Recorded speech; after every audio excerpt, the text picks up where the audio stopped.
CCLA ဆရာဒေါက်တာနေကိုဟိမှ H pylori separating fast transmission ကောင်းစဉ်ဖြင့် sharing လုပ်ပေးပါရန်ဒီစားစွာပန်ကြားအပ်ပါတယ်ရှင်လုံးဝငါရေးပါဒီပွဲကို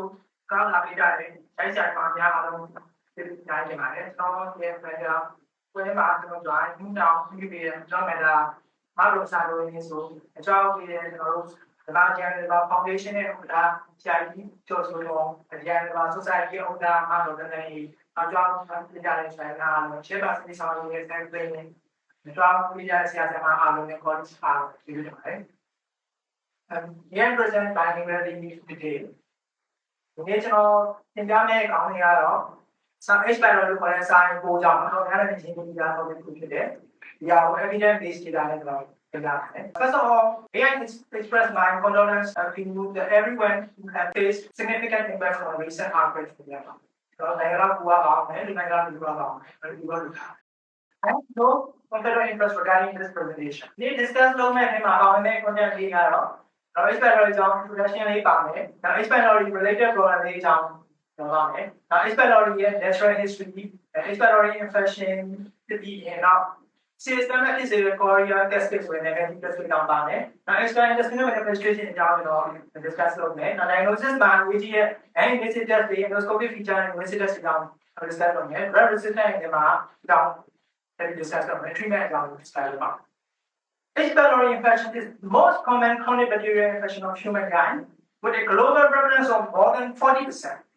ဒါတော့ကျွန်တော်တို့2024 American College of Gastroenterology ကလည်းမှာပုံလုပ်ထားတဲ့ data ပါ။အရင်ကတော့ကျွန်တော်တို့တော့ more than 50% နဲ့ကျွန်တော်ပြန်ပြောလာနိုင်ပါ။နောက်ပိုင်း2024 meta analysis တွေဟို paper တွေရတော့40%ဆိုပြောလို့ပြန်ကောက်လုပ်တယ်။ဘူးဆိုရင် H pylori ကအသက်နေတဲ့လူ43နှစ်လောက်ထိပြောလို့ရတယ်။ H pylori စတွေ့ခဲ့တဲ့ဆရာတွေပဲပေါ့နော်။ဒါပေမဲ့1982လောက်မှာ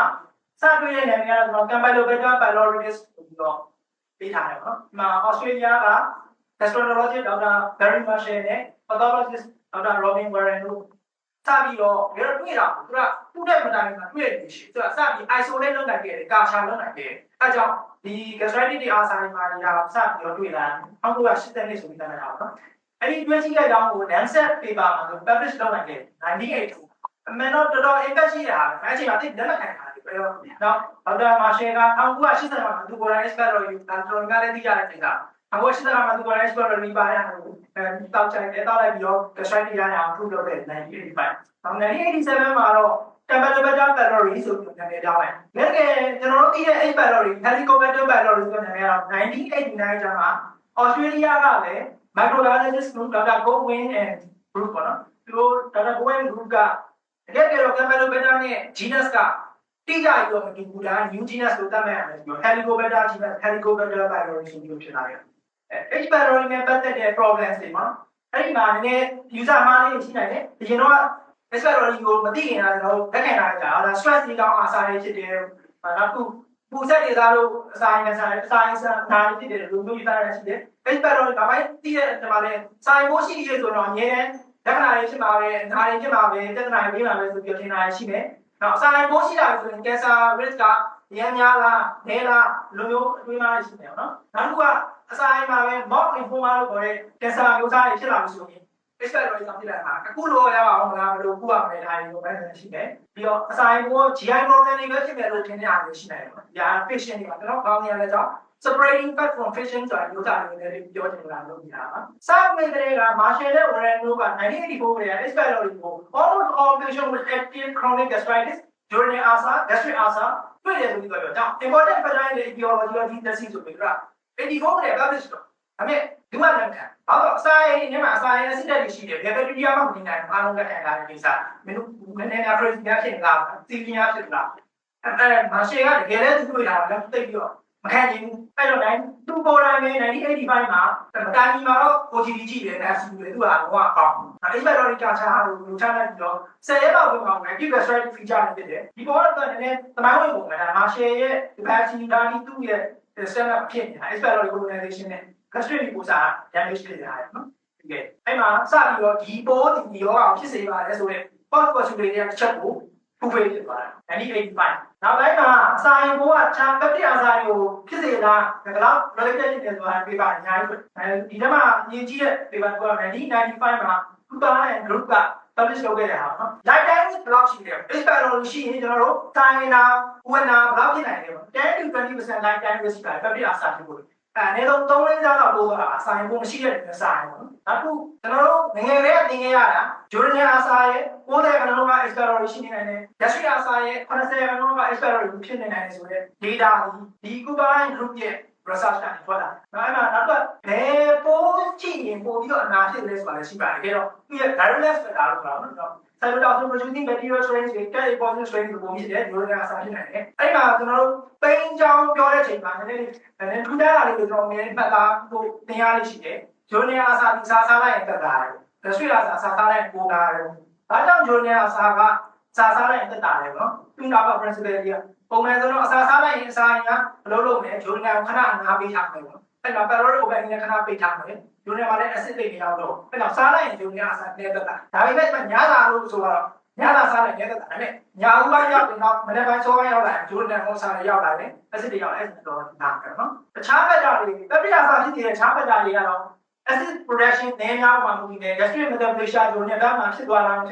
တော့မူတည်နေsmoking တောင်းနေ genetic factor တွေနဲ့ပြီးတော့နောက်ထပ်ဒီယောဂကိုဒီပိုးကြောင့်ဖြစ်စေတာဆိုတဲ့အကြောင်းအရာတစ်ခုကိုညွှန်ပြဝတ်တာဒီ factor တွေကိုတက်လိုက်ရင်ဒီယောဂတွေကြောက်ရတာဒီတစ်ချက်ကိုလည်းပူပဲဖြစ်ဖို့လိုတယ် cost postulate နောက်ထပ်အချက်ချက်လို့ပြောအောင်အဲ့ဒီမှာသူတို့ရဲ့ study မှာထားရင်တွေ့တယ် eradication လုပ်လိုက်ရင် risk of recurrence ကတော်တော်ကျသွားတာဗျာဒါလည်း famous study တစ်ခုပဲနောက်တော့ Graham ဘွဲလောက်တာ1992မှာpublish လုပ်ဂျိုရီယာဆောင်း gastric အဆောင်း expectorant triple threat အဲ့တော့ triple threat နော်ပေးလိုက်ရင်မှာတော်တော်ကို recurrent တွေကိုချပြီးတယ်အဲ့တော့ဒီပိုးကြောင့်ဒီယောဂရဖြစ်တယ်ဒီပိုးကိုတေချာပြအောင်ပြုလိုက်ရင်ဒီယောဂတွေကြောက်သွားဆိုတော့ cost postulate ချက်တွေတော်များဖူးဖေးဖြစ်သွားနောက်ပုံပြီးရင်းကြီးတာကျွန်တော်တို့အားလုံး concern ဖြစ်ကြတယ် expectorant နဲ့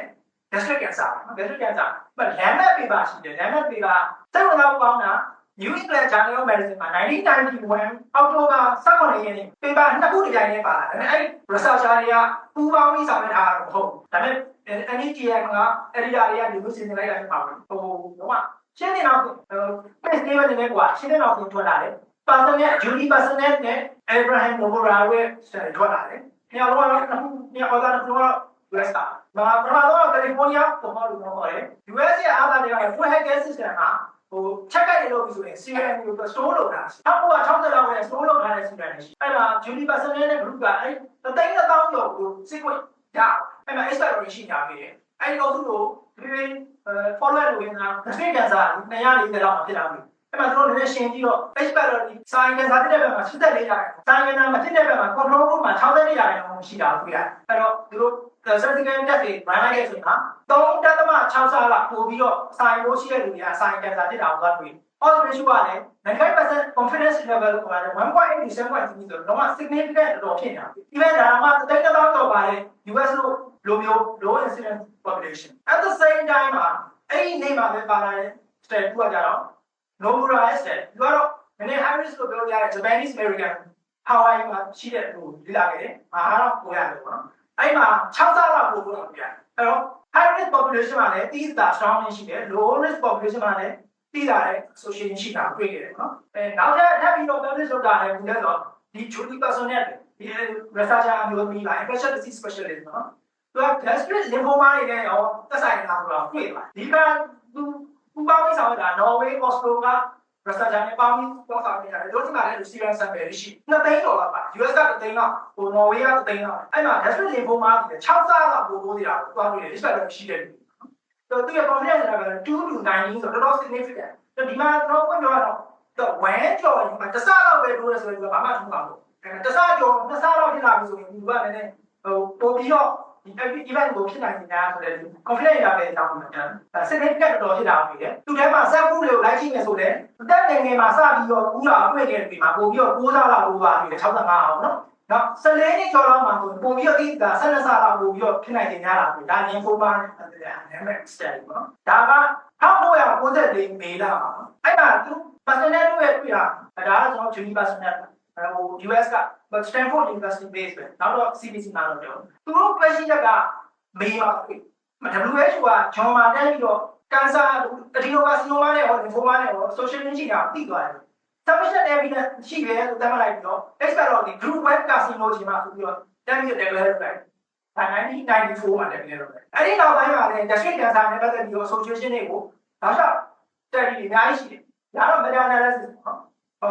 ဒီဒေါက်တာဟွမ်ဆိုတာကနေဒါဆို1998မှာသူ publish လုပ်တဲ့ဟာတော်တော်ကောင်းတယ်ပေါ့နော်overall association ကိုပြတဲ့အချိန်မှာလည်း all ratio 1.9 နဲ့ association အဲ့ဒီမှာပုံပြီးတော့ subgroup analysis လုပ်တဲ့အချိန်မှာ expert တွေရှိတဲ့လူတွေရဲ့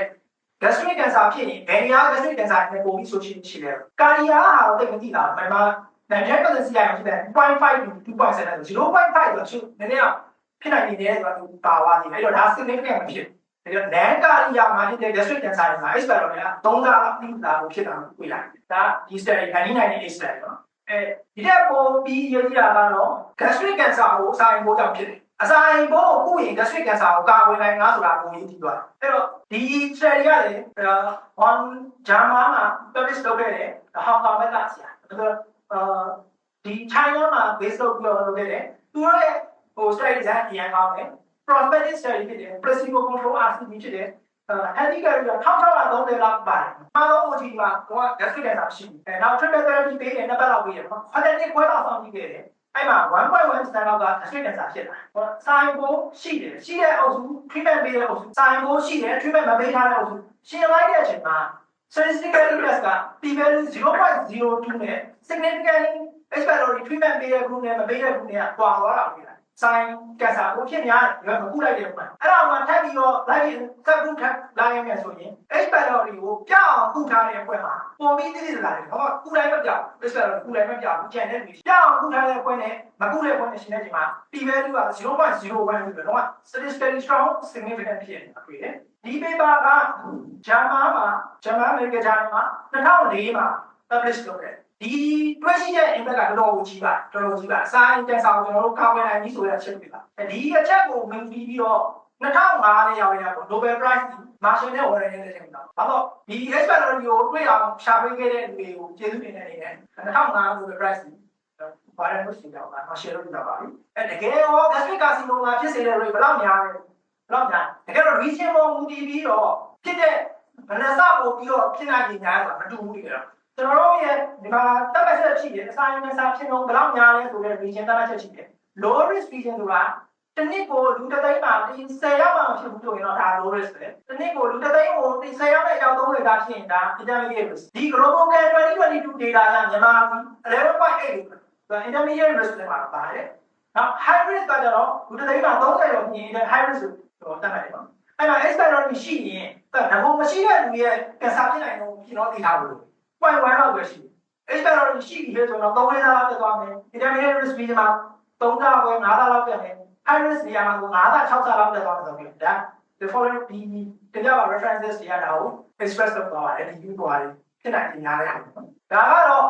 as far as the latest ပဲလို့ global care မှာ IARC ရလောက်ထားတယ်2021 data ရဆိုရင်တော့ကျွန်တော်ဒီမှာလုံးဝအပြာရောင်ကြီးပဲဖြစ်နေတာ10 to 35ဒီတသိန်းမှာ10ရောက်တဲ့35ရောက်ကြာဖြစ်ပါတယ်ဆိုတော့10 to 35ကြီးလာကျွန်တော်တို့ဒီကတော့ intermediate to high risk region တွေပါမယ်ကျွန်တော်တို့နိုင်ငံတွေဒီမှာပါတယ်ပေါ့နော်ဒီကတော့ထပ်ပြီးတော့30ကျော်ကိုဖိုက်ကြရင်တော့ဘူးဆိုရင်ကမ္ဘာဒေသရာတစ်ခုပဲကျွန်တော်မွန်ဂိုလီးယားတစ်ခုပဲ30ကျော် region နဲ့ဂျပန်တို့ပါလို့ဂျပန်ကိုရီးယား China က29 26အဲ့လိုဝင်နေမှာဖြစ်သွားတယ်နော်အဲ့တော့အစာအိမ်ကင်ဆာဖြစ်စေတဲ့အကြောင်းလည်းဒါပေမဲ့ချို့ရကင်ဆာမဖြစ်ကင်ဆာဖြစ်သွားတဲ့လူကလူငယ်တွေပဲရှိအဲ့ဒီဟာကိုဖြည့်ရှင်းပေးတဲ့ဒေါက်တာခေါ်ရီယာပေါ့ဒါကိုလည်းဒီကဘာမှ US မှာ base လုပ်တော့နော်အဲ့ဒီပြောင်းလဲတွေ့ခဲ့တဲ့ဟာတွေဒီကကိုရီးယားကတည်းကအားနိုင်နေကြီးတယ်အစာကင်ဆာဖြစ်တဲ့ပတော်ချင်းတို့ဒီနေ့ဆိုတော့တော့ဝိုင်းလို့ဆိုတာnormal ကနေ US ပဲလို့ရှိရင်ဘာလို့မဆိုဖြစ်မှာလဲ economic gastritis ဖြစ်မယ်အာသာဖြစ်မယ်ဒီထဲမှာနောက်ပုံဒီမှာပုံရှင်းမယ် multifocal economic gastritis ဖြစ်တဲ့လူတွေမှာ intestinal metaplasia ရမယ် dysplasia ရမယ် cancer တောင်းသွားမယ်ဆိုတော့ဒီ test state ကအရင်နဲ့နေကြည့်တယ်အဲ့တော့ဝမ်းဝဲပဲလားဒီဟာတစ်ခုပြီးသွားတယ်ဒီဘက်ကိုပုံသွားမှာလည်းလည်းမဟုတ်ဒီ Colombian study နဲ့ MIT Colombian study ဒီ Korea ပဲလုပ်ခိုင်းတာလေလူတစ်နှစ်ကိုလူ100ရှိမယ်ဆိုရင် normal ကနေပြီးတော့ expert ရှိတဲ့လူပါနော်အထူးဖြစ်သွားနိုင်တယ်9ယောက်လောက်ရှိတယ်ပေါ့နော်နောက်အထူးကနေပြီးတော့ normal ပြန်ဖြစ်နိုင်ပြီးတော့1ယောက်2ယောက်လောက်ရှိတယ်အထူးကနေ metabolism များသွားနိုင်ဘူးလောက်ရှိတယ်ဆိုတော့6ယောက်9ယောက်လောက်ရှိတယ်လူ100မှာပေါ့ metabolism ကနေပြီးတော့အထူးပဲပြန်ရောက်သွားအဲ့ဒါကောင်းတယ်ပြန် 4ရောက်လောက်ရှိ metaplasia နဲ့ dysplasia ကိုတိုးသွားတယ်က3ရောက်လောက်ရှိ dysplasia ဖြစ်ပြီးမှ metaplasia ဘက်ကိုပြန်သွားမယ်ကွာလေ5ရောက်6လောက်ရှိဒီမှာတော့ percentage နဲ့ကွာဟောပြထားတယ်ဒီ cognitive နဲ့ group ရဲ့ research ကသူတို့ရဲ့ဒီ figure ရဲ့တော့ representative illustrative ဖြစ်ပါအဲ့ဘက်တော့ဒီအဲ့တော့ 50% လောက်ရှိပါဘူး40% လောက်ဟာ negative ဝင်ပြီးတော့ acute infection အကုန်ကြီးပါဖြစ်တဲ့လူတွေကလည်း chronic infection အကုန်ကြီးပါဖြစ်မှာအဲ့ဒီမှာဘယ်သူ gastritis မရဘူးဆိုအကုန် gastritis ရ 15% intraprominent gastritis ရမယ် predominant gastritis ရမယ် 80% non-atrophic gastritis ရမယ် gastritis နော်နောက် 5% corpus predominant atrophic gastritis or in other words multifocal atrophic gastritis ဒီ group ကတော့အနေနဲ့များတယ် corpus predominant atrophic gastritis multifocal atrophic gastritis အဲ့က 40% of the intestinal metaplasia ဖြစ်တယ်အဲ့က 8% dysplasia 2% လောက်က gastric cancer ရောက်တယ်ဒီမှာတော့ gastric ulcer ကလည်းဒီက 10% လောက်ဒီဘက် intrapredominant မှာ jonic ulcer 20% လောက်သူက90% လောက်က asymptomatic 90% လောက်က asymptomatic ပဲ symptom မပြတဲ့ဆက်ဖြစ်နေမှာဒါတွေပြဿနာဆက်တယ်ဒီထဲကမှ 1% အောက်က morning coma ဖြစ်တယ်လို့ပြောမော်ဒီပုံမှန်တကယ်စီတာကလူတိတ်မှ200လောက်ရှိ။နောက်နားစိတ်မလောက်ပါလားကျွန်တော်တို့စင်တာမှာကိုဒီတနည်းတွေ့ဘူးရာတော်ပဲကြည့်တာဒါပေမဲ့မော်ဒီပုံမှန် even IAC CD20 positive confirm မော်ဒီပုံမှန်200လောက်ကတော့တွေ့တယ်ဒါကျွန်တော် concern တော့ရှိရမယ်ဒီလိုပါ။ဒါတော့ expert တွေမှာက guru လို့ပြောလို့ရတယ်ကျွန်တော် gastric align ကိုစ on test on the marketing ဆရာလို့ပြောတယ်2023မှာထောက်ခဲ့တာလူတိုင်းတော့ gastric cancer ဖြစ်သွားတာမဟုတ်ဘူး expert တွေက relevant ဖြစ်တာကကို genetic ပါမယ် environment ပါမယ် lifestyle ပါမယ်နောက် expert တွေဆိုတဲ့ radio oxygen species တွေ nitric oxide တွေ vitamin C level reduce ဖြစ်တာပါမယ် gastric pH တက်လာမယ် gastric biochemical change ဖြစ်မယ် nitroso acid လုံးချင်းတွေထွက်လာမယ် ROS တွေဖြစ်မယ် genotoxicity ဖြစ်မယ်နောက်ဒီကြီးကကျွန်တော်တို့ modify တွေဖြစ်ပြန်တယ် tobacco isol intake low ion နဲ့ဒီဟာတွေရတယ်ဒီနောက်ဆုံး carcinoma ဖြစ်သွားနေမယ် cascade မှာသူကပါတယ်ဒီဟာတွေကအရေးကြီးတယ်ပေါ့ဒါတွေရှောင်လို့ရတယ်တားလို့ရတယ်တားနိုင်တယ်နောက် extraintestinal manifestation တွေကြောင့်ဘယ်ဟာ significant ဖြစ်လဲဆိုတဲ့ data ရှိတယ်ဒီ Gasparini တဲ့ group က Lancet မှာ99 methodology လုပ်ခဲ့တာကတော့ IDP patient ကို exploratory evaluation လုပ်လိုက်တိတိကျကျ significant play ကောင်တက်သွား significant IDP relationship နဲ့နောက် IDA က no doubt erosion တွေ ASA ဖြစ်တဲ့ IDA တော့ significant associated ဖြစ်နေတယ်နောက်ထပ်အကြောင်းတွေလည်းပြောကြရရှိတယ် cardiovascular နောက် neuro က Parkinson နဲ့ exploratoryဆက်ဆက်တယ်လို့ diabetes နဲ့ exploratory ဆက်ဆက်တယ်လို့အဲ့ဒီဆက်ကြမှုမရှိတဲ့ process ပဲတော့ဖြစ်ပါတယ်ဒါတချို့ဟာတွေကလည်းတကယ်အမှန်မရှိတဲ့လို့ရှိတယ်တချို့ဟာတွေကလည်း variable research အဲ့တော့ data prospective study တွေလုပ်မယ်လို့ပဲဒါတော့ဒီ study ရတော့တော့ diagnosis ကကျွန်တော်ပြောတာမြန်မာ prevalence အနေနဲ့ရောဘာလို့ရှိမယ်လို့ထင်တယ်ဒါက user အနေနဲ့ဝယ်ရရောနားရှိတယ်နော်ဒါတွေပြောမယ်ဆို 2 test ဘယ်သူ့ကိုစစ်မလဲဘယ် test ကအကောင်းဆုံးလဲ antibody test ကိုကျွန်တော်တို့သုံးလို့ရမှာလားဒီလိုသုံးလို့ရအောင်လားဘယ်ချိန်မှာသုံးလို့ရမလဲနောက်ဘယ်လိုစစ်မလဲ negative test ဆိုရင် data ပြရအောင်ဒီမှာဒီ Dr. Chen and Mafamina ဒီ Mafamina ကကျွန်တော်ကဟို expert တွေမှာတော့ famous ဒီမှာ Chen group ကကြတော့သူက Taiwan က2024မှာ6 million လောက်ပါတယ် meta analysis country က117နိုင်ငံလောက်ပါတယ် data ကို assess လုပ်နိုင်တယ်အဲ့ဒီမှာတွေ့ရှိတဲ့ကြကျွန်တော်တို့က 40% ကဒီကနေထွက်တယ်အရင်52ရာခိုင်နှုန်းရှိတယ် 43.9% ရှိတယ် global cruise global preference ပေါ်တော့နော် variation လို့ရှိနေတာပါကျွန်တော်တို့လည်းဒါ 43.9% ရှိခလေးမှာတော့35လောက်ရှိတယ်အဲ့ဒီ meta analysis မှာကျွန်တော်တို့နိုင်ငံရဲ့ data ပါတယ် data ကျွန်တော်နိုင်ငံရဲ့ paper 3ခုပါတယ်သူက900ကျော်လောက်ပါတယ်ဒီမှာ prevalence ကို58.2ကိုတော့သတ်မှတ်လိုက်တယ်58.2ရှိတယ်ဆိုပြီးတော့ဒီ research meta analysis ကတွေ့တယ်ဘယ် paper တွေပါပါတယ်ပေါ့ဒါ2020လောက်မှာ Australia ဘုရားပေါင်းလို့တယ်မှာတော့ဝန်ပါအောင် data ပါတယ်ဆယ်သိန်းင်းတို့ဟို Thai group နဲ့နောက် Japan ကန်ဆိုင်နဲ့ပေါင်းလုပ်တယ်2015မှာလုပ်လာနေတာပါသွားတယ်။အမတို့ကတော့ရင်းနေဆိုစတာကွန်ကြီးဆမ်မဘန်နီဆန်လို့လည်းလုပ်လာတယ်2020ကနေတာပါသွားတယ်ဒီ meta analysis ကအဲ့တော့58%လောက်ပါကထွက်လာတယ်။အဲ့ဒါမှမဖန်တင်ရဆိုတာဒီကြပဲကျွန်တော်တို့တော့ famous ညာနော် expert တွေပါဒီမှာ45 to 60% ဆိုတဲ့လူတွေကတော့ကျွန်တော်တို့ပါကျွန်တော်မြန်မာနိုင်ငံမှာအများကြီးလောက်ထားတဲ့ data ရှိတော့ရှိသေးတယ်ဒါတော့ဟိုခုန3ခုကိုတော့ရွေးကောက်သွားတယ်မှာကျန်တဲ့အားရှိဒါပေမဲ့ဘာပဲပြော red ကကျွန်တော်တို့ပြန်ဟိုကာချာတော့နည်းနည်းလေးကြီးနေကတော့အများတွေ့တယ်30% လောက်30 to 78% လောက်ကအများတွေ့တယ် expert တွေ preference ကကျွန်တော်တို့ data population ပေါ်မူတည်ပြီးတော့ dysphasia population နဲ့ symptomatic population ဟာမူတည်ပြီးတော့နည်းနည်းလေးကွဲတာပဲရှိတယ် significant တော့ dysphasia population မှာအများစုဒီတော့60-90%လောက်လောက်တာတွေ့တာများတယ် RUT ကိုသုံးပြီးတော့ဒါတော့ rapid unit test ကိုသုံးပြီးတော့စစ်သွားကြတယ်ဒါကျွန်တော် prevalence ကိုကျွန်တော်တင်ပြရဖြစ်ပါတယ်အဲ့ဒီတော့ဘယ်လိုလူတွေကိုစစ်ရမလဲဆိုတော့လည်းအရေးကြီးတဲ့ချက်ဒါ American College of Gastroenterology recently published လုပ်တဲ့2014 data ပါအဲ့ဒီမှာ peptic ulcer အခုရှိရင်ရှိတတိယအစား history ရှိဖို့ရင်အဲ့တော့ expert လို့စစ်ပါမစစ်ရရင်စစ်ပါနော် modern form ရှိဘူးလေဒါမှမဟုတ်ဘူးရှိနေရဆိုရင်စစ်ပါနော် investigated dyspepsia တက်60ရောက်လေ့ကျင့်စစ်ပါအခုကျွန်တော်နိုင်ငံ condition လို့ပြောလို့ intermediate high risk ပဲနော်အားလည်းအောက်မှာ dyspepsia ရှိတယ်မစစ်ရရင်စစ်လိုက်ပါ expert နောက်တစ်ခု functional dyspepsia ဆို criteria နဲ့ကိုက်နေတာမှာ expert ကိုစစ်လိုက်ပါနောက်ပို့ပြီးတော့ strength ကိုရှောင်းပြတဲ့အားတော့ serology test တော့ chart test တွေနဲ့ expert တွေ positive ဖြစ်တာဟုတ်တယ်မိသားစုဝင်ရှိတယ်စစ်ပါကျန်တဲ့လူစစ်ပါနော် household members ကိုစစ်ပါလို့နောက်တစ်ခု NSCI နောင်တန်းသွားရတော့မယ်လို့ even ဟို rheumatology condition ဖြစ်မဲ့ရှားပိန်းနေတော့နေတယ်ပေါ့နော်နောက် low aspirin cardiac နဲ့တောင်းမဲ့ဟာမျိုးတွေနော်စစ်ပါ expert တွေရင်စစ်လိုက်ပါနောက် IDA and explain IDA စစ်လိုက်ပါသူတို့ platelet တွေနဲ့ IDA မျိုးတွေနဲ့စစ်လိုက်ပါနောက်ပိုးချက်ရှိတယ်ဆိုတော့ဒီက primary and secondary prevention of gastric adenopathy ပေါ့ primary အတွက်လည်းစစ်တယ် gastric cancer လို့တွေ့ထားပြီးထပ်ဖြစ်မှာကြောက်လို့လေ secondary နဲ့လည်းစစ်တယ်အဲ့ဒါမှလည်းမဖြစ်ပါဘူးအဲ့ဒီနံပါတ်4ချက်ကိုထပ်ပြီးတော့ဟိုထားလိုက်လို့က pre-malignant condition တွေဖြစ်ကျွန်တော် scope ရှိနေဖြစ်ဖြစ်Pistoma ပြန်ထွက်လာ ectopic gastritis တို့ intestinal metaplasia တို့ dysphagia တို့ history ရှိနေပြီအခုရှိနေတဲ့ disease pattern ကိုစစ်လိုက်ပါစစ်ရတယ်။နောက် arterial cancer ရှိနေရင်ဒါမှမဟုတ် recession လို့ဆိုရင်စစ်ပါ adenocarcinoma ဖြစ်မှုတဲ့ history ရှိရင်ဘူးရှိနေတယ်ဆိုရင်စစ်ပါ gastric မှာ adenoma တွေ hyperplastic polyps တွေရှိနေတယ်ဆိုတော့ expert စစ်ပါနောက် gastric cancer ဖြစ်မှုတဲ့ person ရဲ့ first degree relatives တွေကို expert စစ်ပါနောက်ကျွန်တော်နိုင်ငံလို condition မှာ high incidence လို့ intermediate high risk condition မှာ increased risk of gastric cancer စစ်လိုက်ပါဒီလိုနဲ့ဒီလိုမှာ resident နောက် autoimmune gastritis ဖြစ်တာကိုစစ်လိုက်ပါဘာနဲ့စစ်မလဲလို့စစ်တယ်နော်နိုင် investing test ဆို urea blood test ဆိုတဲ့ urea နောက် carbonated လောက်တာလေဟို radioactive carbon နဲ့တက်လောက်ထားတဲ့ urea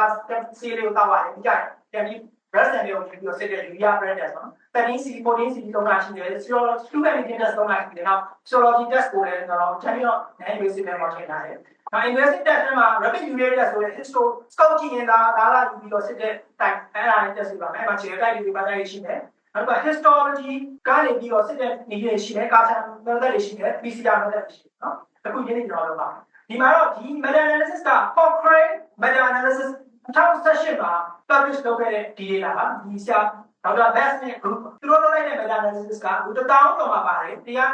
ခု study တစ်ခုကို meta analysis လုပ်လာတယ်တော့တိကျဆုံးလုပ်ထားတယ်မှာပါတယ်ဟို virus နဲ့ slide တော့များလို့ပြောခဲ့တော့ပြီးသား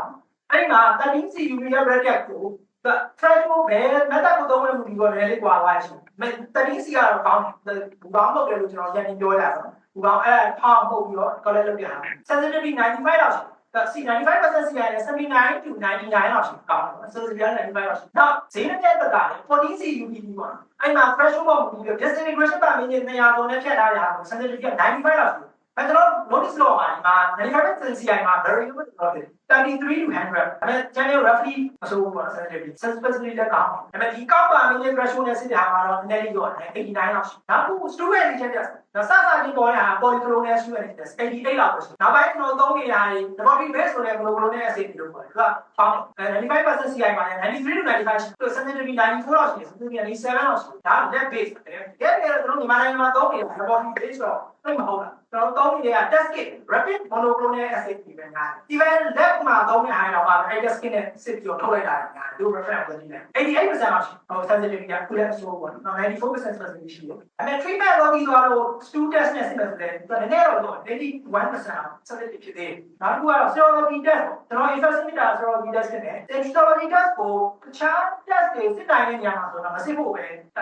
တားမယ်ပေါ့နော်အမေကသူ sensitivity ကလည်း82 to 96နဲ့91လောက်ရှိတယ် sensitivity နောက်72 to 93နဲ့86% လောက် specificity ရှိတာပဲနောက် discuss လုပ်မယ်နော် general principle ကတော့ expectorant မစစ်မီမှာ false negative တွေဖြစ်များနိုင်တယ်အဲ့ဒါကို short ထားဖို့အတွက် PPI omeprazole တော့များဖို့ဒီနောက် H2 receptor blocker ပေါ့အဲ့ဒါတချို့နေရာတွေက H2 ကိုပြောဒီ WTO ကလည်းမှာတော့ H2 နဲ့ပါပြီးပြောတယ်ဒါဆို2ပတ်လောက်ရက်ပါantibiotic တွေ bismuth တွေအနည်းဆုံး4ပတ်လောက်ရက်ပါဆိုပြီးအစစ်အဲ့ဒါမှပဲကျွန်တော်တို့ false negative တွေကို short ထားတယ်နော်ပြီးတော့တစ်ခါ negative ဖြစ်ုံနဲ့စစ်ပြီးသားပါဆက်ကျွန်တော်စစ်ပြီးသားဘိုးရှိပါလို့ပြောတယ်သိတော့သိချလို့မရဘူးဘာလို့ test ရဲ့ sensitivity ဆိုပြီးကလည်းသိလုံးမရတော့နောက်ဒုတိယတစ်ချိန်တခြားမျိုးနဲ့စစ်ဖို့တော့ပြောတယ်နောက်14 CUPD ဒီကနည်းနည်းတော့ဈေးသက်တာတယ်ဒါမျိုးဟိုသိန်းခွဲလောက်တက်တယ်ဒီကောင်ကတော့8000 သိန်းခွဲတက်နေတယ်အဲ့ဒါက radiation ရနိုင်တယ်ဆိုတဲ့ theory ရှိတယ်အဲကြောင့် terror တွေ pregnant ပိုင်းမှာတော့ရှောင်နေခြင်းနဲ့ဆိုပြီးတော့ပြောကြတယ်တကယ် radiation exposure ကတော့ကျွန်တော် background radiation တော့ရှိတယ်ကျွန်တော်ဘာမှမလုပ်လဲကျွန်တော် radiation ထိနေတာအဲ့ဒါ 0.006 millisievert သူ့ရဲ့စိတ်တလုံးကအဲ့လောက်ပဲရှိရတယ် negligible လို့ပြန်ပြောကြတာတော့များသုံးမယ်ဆို alternative နဲ့သုံးရတယ် source limited ရတယ်serology ချာစစ်ဖို့ဘာမှမရှိတော့ဘူး serology သုံးလို့ရမှာမပြဿနာတော့ previous infection လို့လည်းလာတွေ့နေမှာပဲအခုအဲ့ဒီ infection ကိုလည်းတွေ့နေမှာပဲ cross reactive antibody ရှိနေတယ်တွေ့နေမှာပဲဆိုတော့အဲ့တော့ not recommended low prevalence population မှာ high predictive probability မရှိဘူးဆိုရင်တော့သုံးပါမအားစားတွေမရှိနေဘူး low prevalence ကျွန်တော်နိုင်ငံတော့ဒါမဟုတ်ကျွန်တော်ကတော့ intermediate to high prevalence population မှာပါတယ်နော် CRND ကိုသုံးရတဲ့ specific clinical situation တွေတော့ရှိတယ်ပေါ့အဲ့ဒီမှာကျွန်တော်တို့ဒါ gastric 6မှာတော့ဘယ်လို condition တွေဆိုရင်သုံးလို့ရနိုင်တယ်ဆိုရင်ဒီနေ့အဲ့လိုတာရှိအဲ့ဒီအားဆိုတော့ကျွန်တော်ကြည့်လိုက်တဲ့အချိန်မှာ bleeding peptide အားဆိုရှိနေတယ်ဒါတော့ gastric carcinoma တွေတွေ့နေပြီဒီလို condition recently မှာ PPI တွေတောက်ထားတယ် antibiotic တွေတောက်ထားတယ်အဲ့လို condition တွေဆိုရင်ဟို expert လို့ဆိုတော့အာယူတီလည်းတော့စစ်ဖို့စစ်တာစစ်လိုက်ရင် negative ဖြစ်ရတာလို့သူကပြောတာအဲ့မှာ antibody test စစ်မယ်ဆိုရင်ဒါလည်းဟို reasonable လို့လည်းဖြစ်နော် serology method ကိုဟို UPDS နဲ့ confirm လုပ်မယ်လုပ်နိုင်တဲ့နေရာမှာဆိုရင် confirm လုပ်ဖို့ပဲလို့အဲ့လိုလည်းလုပ်ဖို့လည်းတိုင်းတော့မှာဟုတ်ပါတယ်နော် ELISA လို့ဆို high prevalence country developing country မှာဆိုရင် predict ကောင်းကောင်းလုပ်နိုင်တယ်ဒါပေမဲ့အခုသိရမှာတော့ after treatment မှာတော့သုံးဖို့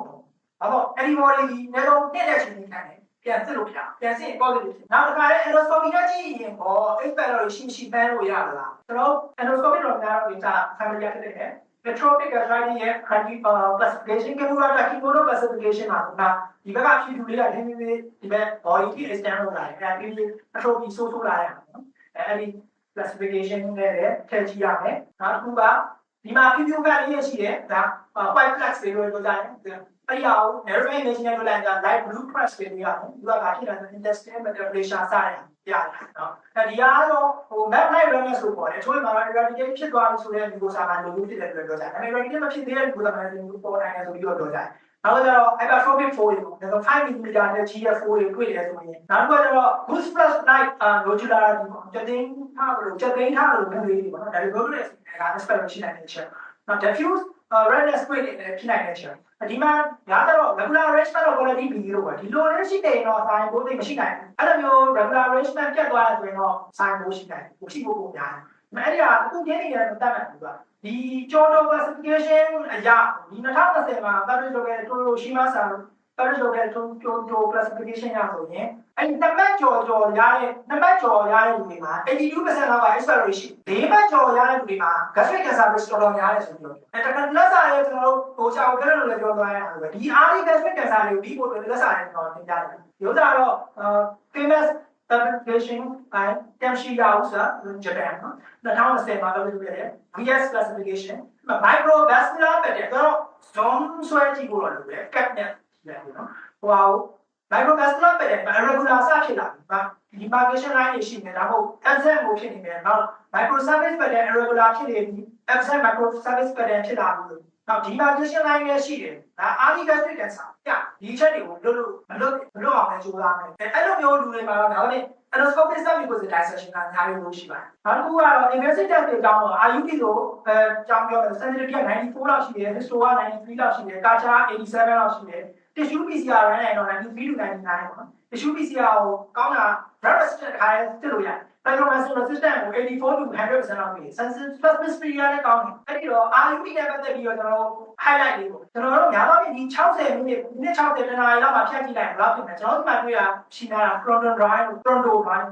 dry protest နောက်တခြား paper type တွေလည်းအိန္ဒိယဘက်ကဝင်လာရရှိတယ်ဒီတနားရီမှာဖြတ်ကြည့်ရင်ဒီမှာ pro ဆိုရင်60လောက်ပဲနောက်80တော့ပါပဲဒီ24နာရီစောင့်တော့ဘူးအဲ့ဒါကကိုဒီ point ဂျိုင်းရတယ်လို့ even ဒီတနားရီရတဲ့အခါတော့စစ်ကြည့်နေတဲ့ဟာခုရှိတယ်တော့ paper type ဝင်နောက်ပိုင်းအကြောင်းပြောင်းပြီးအဝါပြန်ဖြစ်သွားတဲ့တနားလေးရှိတော့တနားကြာကြည့်နိုင်ပြီးတော့24နာရီမှာဟို cumulative data ကြီးတိုင်းတော့ဒီ case ဒီတွေ့ရှိတဲ့ကိုထိုင်းတိုင်းကစေလို့ပြပါတယ်ဟို test kit တွေရဲ့ manufacturer တွေကပြောတယ်ဆိုတော့တနားရီလောက်ပြင်ပြီးပါတယ်လို့ပြောနေတာရှိတယ်ဒါပေမဲ့အဲ့တိုင်းတော့လွတ်တော့ပါရားရှိတယ်24နာရီစောင့်ကြည့်ပါဒါဒီ24နာရီကြာမှဘုံစနစ်တွေပုံပြတယ်24နာရီကျော်လို့ positive ဖြစ်သွားရင်ဘယ်လိုလုပ်မလဲအဲ့ဒါလည်းစဉ်းစားမှအဲ့ဒါ negative တော့မတတ်မှတ်ပါနဲ့ indiscriminate result ဆိုပြီးတတ်မှတ်ပြီးတော့ next test လုပ်ဖို့ recommend အဲ့ဒါအမြဲတွေ့ရများတယ်ပေါ့တွေ့ရတယ်14နိုင်ကျော်မှာအရောင်ပြောင်းသွားတယ်နောက် histology highlight မှာ sensitivity ဘယ်လောက်ပဲရှိရတော့ HIV နဲ့ဆိုကြည့်ရင်69 93ပဲဒါလည်းဟုတ်တယ်နောက် RUT positive တွေနဲ့ histo မှာမတွေ့ရဘူးဒါပေမဲ့ histo ကို Janssen stain တို့ IC stain တို့ထည့်ထိုးတယ်88%လောက်တွေ့ရတာပြီနော်ဒါပေမဲ့ bleeding အစားတွေမှာ histo ရဲ့ sensitivity ကတော့ကြာ80နောက် atopic gastritis တွေ industrial temperature ဖြစ်လာဆိုရင်bacteria တော့ကြာလာတယ်30 to 55% လောက်ပဲ sensitive တော့ဒီအားလည်းထည့်ပြရမယ်နော် PCR တော့ကောင်းတာတော့ expert ရှိရင်လည်းပြင်မယ်Grab resistant gene ရှင်တဲ့ high ကို simultaneously တွေ့ sensitivity even stew ကိုသုံးသွားတဲ့ PCR ဒါက promising future ပဲ stew ကိုသုံးပြီးသား PCR run လိုက်တယ်ဆို non invasive test ပဲ point of care test positive negative တွေ့မယ် Grab resistant တွေ့အခုတော့က 90% ကျော်တယ်100လောက်တက်တဲ့ sensitivity တွေနဲ့တော်တော်ကောင်းနေတာအဲ့တော့ treatment ကြောင်းပြောလိုက်မယ်ဆိုရင်တော့ကျွန်တော်တို့နေရာလွဲပြလို့ရတော့မကူပဲနဲ့ပြောက်သွားနိုင်ပါလို့ထင်တဲ့လူရှိနိုင်တယ်ကောင်းကုသမှုကဗာလဲ Grab resistant မြန်မာနိုင်ငံမှာဘယ်လောက်ဝေထားရှိနေလဲ combination commercially ရတဲ့ combination kit တွေသုံးလို့ရတာ recommended dose ကပါလဲ eradication rate ဘယ်လောက်ရှိလဲexpectorant က spontaneous clearance ရနိုင်တာတော့ virtually no ပါ 1 to 2% ပါဒီလောက်လို့ဖြစ်နေလို့တကယ်တော့တောက်သွားနိုင်တယ်တော့နည်းတယ်ရှိရင်ခုပါမယ် expectorant infection always causes gastritis irrespective of symptoms or complications so irrespective of symptoms or complications if we found expectorant we must treat it according to the Massachusetts guideline published in 2022 ပါ NAVA guideline major guideline နဲ့ကြောက်ပဲလို့ဆိုပါတယ် test and treat strategy ပါအဲ့တော့ drug resistant လည်းဒါတော့ကျွန်တော်ရှိရဟိုဆရာမတွေ researcher တွေအကြီးကြီးပါကျွန်တော် resistant level ကိုသိခွင့်ရမတော့ညရေ1500မှာ microbiology မှာစခဲ့တယ်ဘယ်တော့မှ 12.5% တွေ့ခဲ့တယ်2000နောက် metro 54% နဲ့ပြန်မောင်ဆေးက 8.2% နောက်2014မှာငါတို့မတော်မနိုင်ဘူးပဲ predominant 63.3% resistant ရှိနေပြီတော့နောက် metro 100% မောင်ဆေး0 legal 0အမေတကူ notice တော့မှာတော့မာရိုရဲ့ study ကြီး20 30 40ကာစာ positive အဲ့လောက်ကိုအား run ထားပြီပါနောက် predominant resistant ကိုဆရာမကြီး2020မှာ190ကျော်လောက်နဲ့ run ထားရမှာတော့ 6.1% ပြည့်လို့ပြောပါတယ်ဒါပေမဲ့ပြဿနာကျွန်တော် COVID era ရဲ့နောက်ပိုင်းမှာဘယ်လိုဖြစ်လဲကျွန်တော်အစည်းအဝေးဆိုတဲ့လူတိုင်းတောက်တယ် predominant ဆိုတဲ့လူတိုင်းတောက်တော်များတောက်တယ်နော်အဲ့နောက်ပိုင်းမှာ resistant တွေတော်တော်တက်လာဒီသားဒါထိုင်းနဲ့ဖွဲ့နေတော့ဂျပန်ဆရာတွေပေါင်းပြီးတော့မတော်ဆရာတော်တန်းတန်းကြီးကိုဆရာကျော်တဲ့တို့ group ကပေါင်းပြီးတော့ publish လုပ်လိုက်တယ်2020ကမာဆယ် resistant 4.6% ရှိတယ် Pedro resistant 7.7% ရှိတယ် Tetra resistant 0 Metro 80% resistant ရှိတယ် Ligo 33% resistant ရှိတယ်တွေ့ရကျွန်တော်တို့ဒီမာရနေတော့ရှိတဲ့ gastroenterologist တွေမှာတော့ကျွန်တော်တို့ဆရာတွေနဲ့ဆရာတမကြီးတွေပေါင်းပြီးတော့ဦးစီးဦးဆောင်လုပ်ပြီးတော့ကျွန်တော်တို့လုပ်ခဲ့တဲ့ဟို consensus report consensus management expert management consensus guideline ပေါ်လာအောင်ကျွန်တော် meeting တွေလုပ်တဲ့ statement တွေကိုဆွေးနွေးကြတယ် next please ဒါကျွန်တော်တို့ consensus management guideline ထုတ်ပြန်ပြီးဒါဘုံကြီးလုပ်တဲ့ကျွန်တော်ကြည့်လာအဲ့မှာဒီဟာရဲ့တက်ပေါ်အနေနဲ့ဒီ result ထွက်လာပါတယ်ကျွန်တော် management of helicobacter pylori infection 2024မြန်မာ consensus report မြန်မာ general society နောက် expectorant treatment မှာကျွန်တော် guideline တွေနဲ့မြန်မာ guideline တွေနဲ့ဘယ်လိုပြောလဲဆိုတော့ expectorant တွေ့တယ်ဆိုရင် first line အနေနဲ့ business quadruple therapy သုံးတာနောက် non business quadruple therapy ရဲ့ alternative ဖြစ်ပါတယ်နောက် second line အနေနဲ့တော့မပြောက်ဘူးဆိုရင်မသုံးဘူးသေးတယ် business သုံးတဲ့လူ non business သုံးတဲ့လူ business ပြောင်းမယ်နာမည်ရဘူးဒီကို contain business quadruple သုံးမယ်နောက် after 2 regimen failure ဖြစ်ပြီဆိုတော့ gastroenterologist ကို refer လုပ်ပြီးပါတယ်အဲ့လိုပဲ test စစ်ပြီးမှထပ်ပြီးတော့treatment ကို design လုပ်ပါလို့ပြောတယ်အဲ့ဒီမှာအဲ့ဒါ dose တွေပါ dose တွေဒီမှာတော့ business quadruple therapy ကို available ဖြစ်မှာဆိုရင်တော့ရွေးရတော့ပို့ပြီးတော့ relation rate ကောင်းပါတယ်နော် guideline recommended dose က guideline recommended dose က524 mg နဲ့40ပါကျွန်တော်ဒီပွဲကိုစီစဉ်ပေးတဲ့ Shanghai Technology ဖြစ်မှာဒီလိုကထုတ်တဲ့အချိန် gastrobase 262 mg နဲ့လာပါတယ်ဆိုတော့2 QI ပြရ2 QI နောက် tetra က900ကျွန်တော်ထုတ်တဲ့ tetra 150ပဲရှိတယ်2 QI ပဲပြရဘယ်လိုနှစ်ပတ်နောက် metro ဆိုရင်500 dps ပြရဒီပြန်ကိုပြီးပေးမယ်နော်အဲ့မှာ metro ဆိုတော့နည်းနည်း potassium နဲ့ရောရတယ်လို့လားညနေအားလုံးနောက်တစ်ခု hydrophone နဲ့ဒါလည်းရှိတယ် basmel ဆိုရင်လည်းလာရှိတယ်နောက် bismol ဆိုရင်လည်း265 mg နဲ့လာရှိတယ်ဒါရော variability ကိုမူတည်ပြီးတော့သုံးနေတာနောက်ဒီ metro သုံးလိုက်ရင်နည်းနည်း side effect ကတော်တော်ခေါင်းမှုပြီးတော့အနာပြတာတော်တော်ဖြစ်များတယ် clinical သုံးခိုင်းရတဲ့ video လည်း alternative ထည့်သုံးနေပါကြအဲ့ဒါပြီးတော့ကျွန်တော်ဒီပေါ်က non bismol quadruple therapy ကတော့မောင်ဆဲဆိုရင်1 gram ပြီးသုံးရတယ် clinical သုံးခိုင်းရတဲ့ clinical သုံးခိုင်းရတဲ့ နောက်ပြီးပြန်ပြီးအဲ့တော့မပြဘူးဆိုတော့ဒီကိုခိုင်းရတဲ့ OD ပါတဲ့ဟာရဲ့ bismol မောင်ဆဲပြီးပြန်နေဒါတော့ဒီကိုပုံစံနဲ့ဒီ bismol quadruple therapy ဟာတော့ဗျာအဲ့တော့တကယ်ရောပြသွား relation rate ဘယ်လောက်ရှိတယ်လို့ပြောနေတယ်ဒါကျွန်တော်အခု guideline နဲ့ enroll လုပ်လိုက်တဲ့ bismol quadruple therapy ရော non bismol quadruple therapy ရော various organ တွေကျွန်တော်ကလုပ်ခဲ့တဲ့ data တွေက 90ဆိုတော့ပုံလုံးပြောက်လာခဲ့တယ်သူရဲ့ general resistance နဲ့85နဲ့ကြောက်တဲ့ region ကိုပဲရွေးရအောင် general resistance စမ်းနိုင်တဲ့နေရာမှာဆိုရင်15%အောက်ပဲရှိရမယ် resistance rate ကအဲ့ region ကိုပဲရွေးရအောင်အဲ့တော့ကျွန်တော် evaluation rate ကဒီ guideline notes လုပ်ထားတဲ့ treatment ကိုသုံးမယ်လို့ကောင်းပါတယ်နော်အဲ့တော့ပြန်စစ်ဖို့လိုလားဆိုရင်အရေးကြီးချက်လည်းရှိတယ်ပြန်စစ်ဖို့အရေးကြီးလိုပါတယ်ဟုတ်တော့မပြောက်တဲ့လူတွေရှိတယ်မပြောက်တဲ့လူဆိုရင်ကုထားတဲ့တကားဖြစ်တယ်ကုထားပြီးတော့ force security ရထားပြီးတော့ လက်ရှိ cancer ဖြစ်သွားတဲ့လူတွေရှိနောက်တစ်ခုကဘယ်လို test တွေလုပ်လို့ UPT လုပ်ရတယ် S2 test လုပ်ရတယ် IUP လုပ်ရတယ်ပြန်စစ်တော့တော့မလုပ်နဲ့ဘယ်လိုစစ်လဲတော့နားလိုပဲဟို JMS တွေရှိတယ်အပတ်၄ဘက်ထားတယ်ပြန်ရက်ဒီမှာပြန်စစ်တယ်Relegation မဖြစ်ဘူးဆိုရင်တော့ guideline recommend လုပ်နိုင်တဲ့ set ပါရုံအဲ့တော့ပြန်ကျွန်တော်ရဲ့ presentation 1980လောက်မှာ expert လို့စတွေးခဲ့တယ်1980လောက်မှာ expert လို့စတွေးခဲ့တယ်1994မှာWHO ကဒါ carcinogen group 1ဖြစ်ကြောင်းလည်းလုပ်တယ်2005မှာ Nobel Prize ရတယ် GU 70% BU 90% လောက်နဲ့သက်ဆိုင်နေတယ်ဘန်ကာရီရဲ့ gastric cancer တွေကို3လကနေ6လလောက်ထိပို့သွားနေတယ်နောက် naturally ရ polygastric မှာ antrum Pangastric ဖြစ်နိုင်တဲ့လူက95% Corpus predominant gastric ရတာ5% လောက်ရှိတယ်အဲ့ထဲက40% လောက်က distal metaplasia ရတယ်အဲ့ထဲက8% လောက်က dysplasia ရတယ်အဲ့ဒီမှာ cancer ဖြစ်သွားနိုင်တယ်2% လောက်ရှိတယ် asymptomatic က90% လောက်ဖြစ်နေတယ် regardless of the symptom တော့ရှိနေပါမယ်နောက် HIS manifestation ITP IDA ဒါ association shock ဖြစ်တယ်မြန်မာ prevalence အနေနဲ့58%ရှိမြန်မာနိုင်ငံအနေနဲ့ intermediate risk လို့သတ်မှတ်လို့ရတယ် level 1ဒီလိုသိမ်းမှာ level 1ဖြစ်နိုင်တဲ့ cancer indication test 3ကတော့ကျွန်တော်တို့ထင်ရတဲ့အပိုင်းအာစာရှိရင် cancer ရှိရင်NSA တွေတောက်တော့မယ်ဆိုရင်ဒီသားစုထဲမှာ expert ရှိတယ်ဆိုရင်ဒီသားHPV ထဲမှာ cancer ရှိရဆိုရင် science cancer ရှိတယ်ဆိုရင်ဆေးရတယ်။နောက်တစ်ခုကရက်ဒီမှာစစ်ပါ။ non-invasive test တွေ UPDS တွေတောင်းလို့ရတယ်။ serology လည်းဘယ်လိုမှမရှိတဲ့နေရာမှာဆိုရင် serology တောင်းလို့ရတယ်။ဒါပေမဲ့ confirm လုပ်နိုင်တဲ့နေရာမှာ confirm လုပ်ပါ။နောက် true PCR တော့ promising feature ပဲ။နောက်ကြာဝရလာတယ်လို့ပြောမယ်။ invasive test တွေက IUD 24နာရီစောင့်ကြည့်ပါ။အဲ့ဒါတိုင်းမှာလည်း9နာရီကြာစောင့်ကြည့်နိုင်တာကောင်းတယ်။ပြန်ပြောင်းသွားနိုင်တယ်။ histo IS ကကြာနိုင်တော့ရတယ်။ PCR method ကတော့ breast susceptibility ကိုကောင်းအောင်ကန်ပြီးပြောနိုင်တယ်။ treatment duration ကတော့ပြတ်ပြီးက bismuth therapy first time နဲ့ alternative နဲ့ bismuth ဖြစ်မယ်။နောက်ဒီလိုပါcontaining bismuth ပါလို့လည်းလုပ်ရတယ်။ evaluation ကိုပြန်စစ်ပါတော့။ conclusion တော့လည်း the only good H pylori is the get H pylori H pylori ကိုပြအောင်မယ်ခုကအဲ့တော့ဒီနေ့ presentation တက်တဲ့လို့ဒီ slide တွေကြောင်းလို့ဒီ record တွေကြောင်းလို့ရှား discussion လုပ်ချင်တာရှိရင်ကျွန်တော် email ကိုဆက်သွယ်နိုင်ပါတယ်။အခုချိန်ပေးရအောင်လို့လည်းကျေးဇူးများကြီးပါတယ်။ H pylori separating transformation ကောင်းစဉ်ဖြင့် share လုပ်ပြီးပါတော့ဆရာတော်ကောင်းရင်ကိုဟိတ်အားကျေးဇူးတင်ရှိပါတယ်ရှင်